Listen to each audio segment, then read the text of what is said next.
Good morning, boys and girls, ladies and gentlemen. I am going to do a Dragonar Academy episode 5 review. And honestly, when it came to this episode, I was kind of surprised. Didn't expect it to go this far. But at the same time, there's a lot of character progression and maybe maturing here. It's really surprising, you know. I mean, there are some things that kind of shocked the heck out of me, and some things that got me like, what the hell, man? That's gone way too crazy, you know. I'm like, what the heck, what the hell?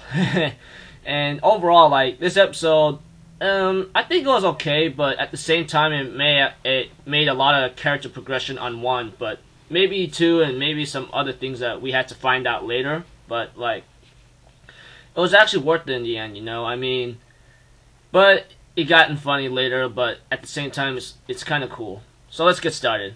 Okay, at the beginning, we do see the church being attacked, and later it's like, okay, what the hell is going to happen next? Then later, Veronica decides to have them all get to the dragon machinery ship. I call it an airship, but I don't know why I call it machine. It's just yeah, flying ship whatsoever. Later, we see Jessica I'm all tied up since I'm out of Aka or something. I don't even know how to say her name correctly. I'm sorry. It's she has Jessica showing her bra and then undies and so forth. I'm thinking, well, I saw them in the preview, so I was expecting that, but for her to actually step up and going here and there, I'm actually really surprised that she do this.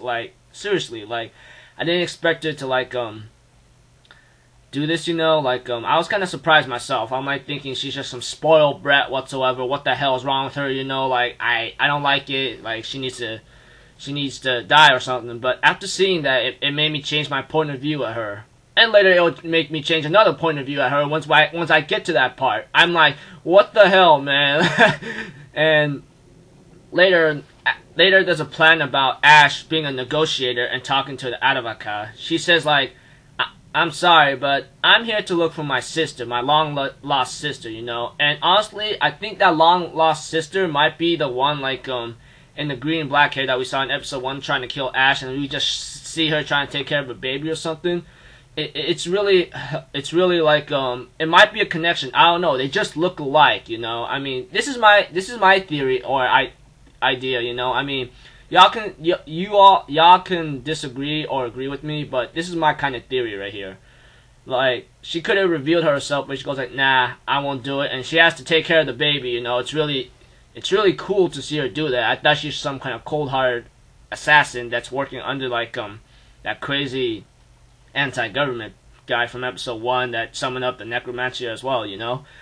And later we see that the baby was sucking on her breast or something. I'm like, oh man, you didn't have to go that far, okay, animators, you know. But later it's what are you doing? It's she squealed and the baby started crying. I'm like, oh gosh, that's gotta suck right there.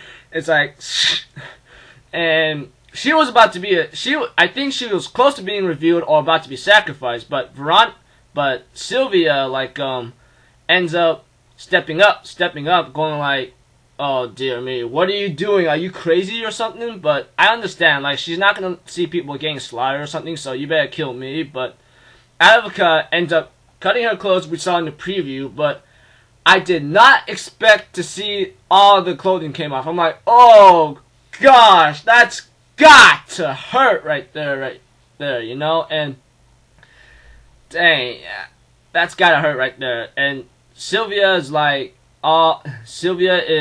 remembering all the times in her past, how she was pathetic and she's so weak and how arrogant she was. But you know, in this thing about putting her pride up and being her proudness whatsoever, following her own royal bloodline and so forth, and making a promise to Ash when he was a little boy. I'm surprised she does not remember him even after growing up, you know. And later she steps on up and finally becomes highly matured paladin, or woman I should say. I mean, she started out from a girl stage, and then later she just transformed into a woman. You know, like she is really strong when I look at it. I mean, that's really good. I mean, character progression right there. I mean, that's pretty good right there. I mean, that I did not expect to see that. You know, I'm like thinking, dang, now that's what I'm talking about. Then Rebecca, and then Veronica's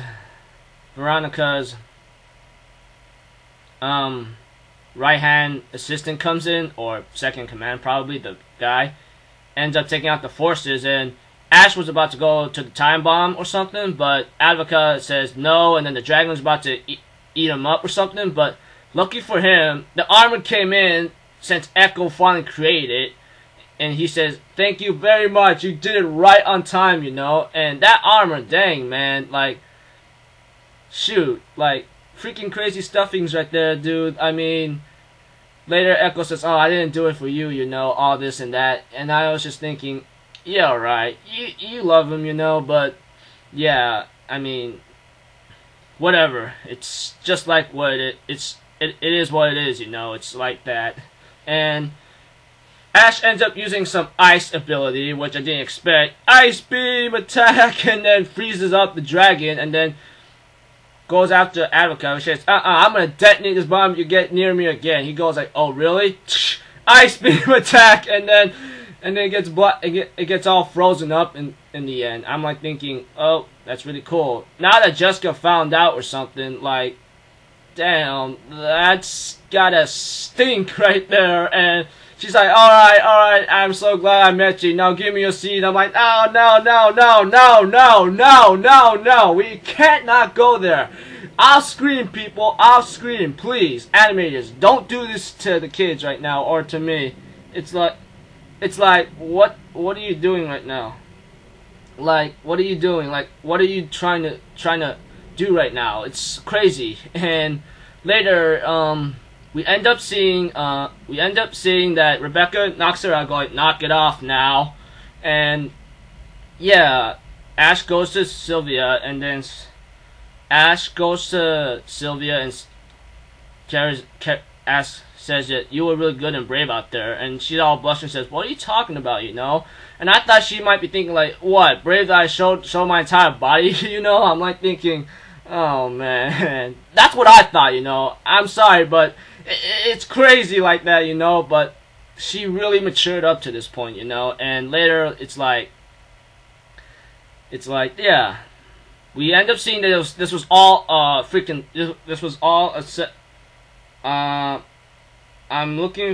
was like really surprised to see what's going on, you know, like it was all a setup, like pretty hilarious right there, like to wrong Sylvia's doings or something, you know, and everything here, like, it's very good, but at the same time, when I look at it, it's like, she likes to hear this voice, but before then, like, Advoca says she's looking for a long lost sister, Samantha, I don't know. I think that's what it is, but I don't remember, you know. I mean, forgive me. All I know is it starts with an S. It might be that little girl it might be that crazy little girl assassin, you know. That might be the one, but that's just a theory. But that's just a hypothesis or theory I'm thinking in my head right now. I mean, correct me if I'm wrong, but yeah, but that's what I'm thinking, you know. And later, like, Sylvia's sister ends up playing this thing. Oh, I'm a paladin, you know. I'm not gonna like be like this anymore. And then it's like, what are you doing to me? Stop playing that thing, you know. It's like, you know, right there, it's like sister love right there.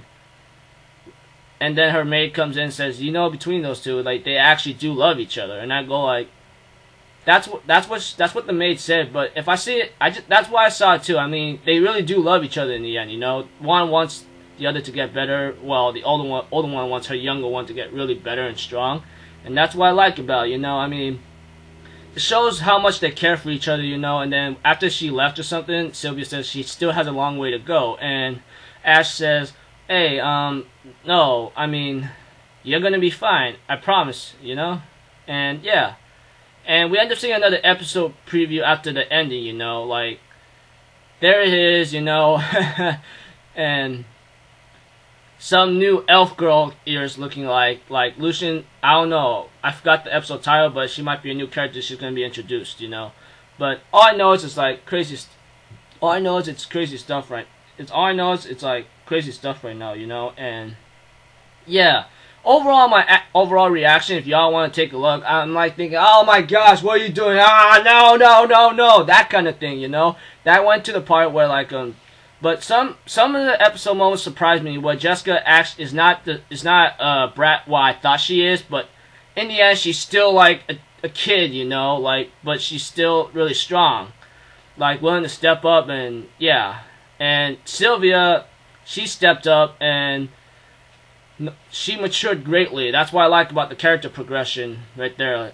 And Veronica does love her sister, and then Sylvia loves her as well. It's like Sylvia, Sylvanus, or Sylvius and Sylvia, you know, they really do care for each other, you know. It's like that. That's the way how I think of it, you know. I mean, kind of too much fan service right there, but the one with the Jessica being hanged up and her bra and undies are showing, I expected to see that, but I didn't expect it to see a lot of it, you know. Like, cutting Sylvia's clothes like that, and dang, that is gotta hurt right there mentally. But at the same time, she progressed really greatly right there. I mean, that's great for her, you know. That's what I was hoping for, you know. And well, I wasn't hoping for it, but I did not expect that.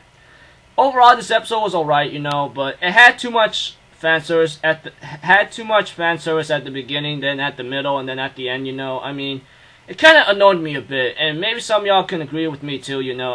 I'm just being critical on fan service now. Like, some guy inspired me to like try to be critical about some things, you know. And honestly, like I'm just critical about this. I'm just critical of just a little bit of the fan service. Hopefully it'll decrease in the next episode, and with the new character and maybe more information. I do not expect anything epic to happen, but at the same time, maybe some information and something that I could gather and we all can piece together and talk about, you know. And yeah, love this episode, but at the same time, like wish it could have like toned down the fan service a bit. It was kind of too much for me and so forth. So I'll give this episode maybe 3.7 out of 5, you know. I mean, if they toned it down a bit, but at the same time, but they made the character progression, that's a good thing, you know. So I was thinking about giving that score, but I'll give it maybe 3.9 now, because like good character progression. Like, it fooled me out with like I thought Jessica Valentine's like some stupid brat that's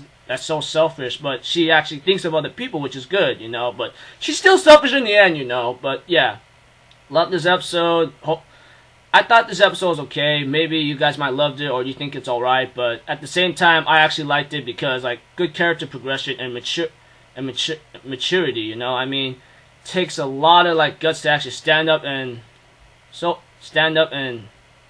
go like that in front of public or in front of a lot of people. Sylvia, you rock, girl. You're not a woman. You're a knight, straight up, you know.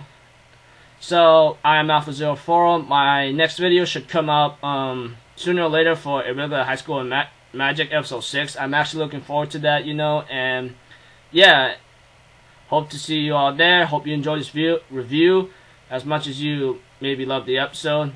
I am Alpha Zero Forum. Peace out, people. Cutting out.